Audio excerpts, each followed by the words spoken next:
Hello and welcome to PH Biology. Today's explainer is phagocytosis, when a white blood cell engulfs and digests a pathogen. By the end of this video, you'll know how it works, why it's non-specific, and where pus comes from. Phagocytosis is the process by which a white blood cell, a phagocyte, engulfs and digests a pathogen. The phagocyte surrounds the pathogen, takes it inside the cell, and breaks it down with digestive enzymes. Non-specific.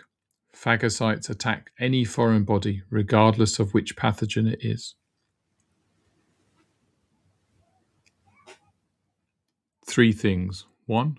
Phagocytes don't need a specific antibody response to act. They're a first-line internal defense.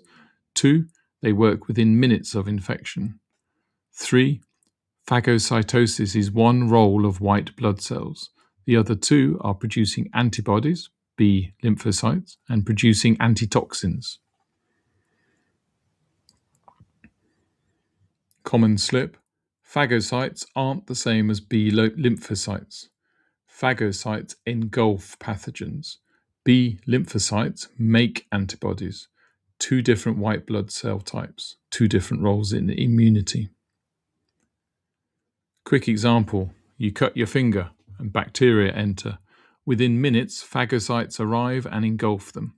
Digestive enzymes inside the phagocyte break the bacteria down.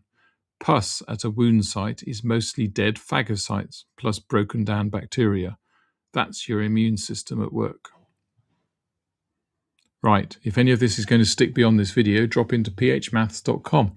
You'll find a free 4-week GCSE higher revision planner ready to download, plus the mastery workbooks. One for every higher topic, every answer fully worked, every common slip flagged.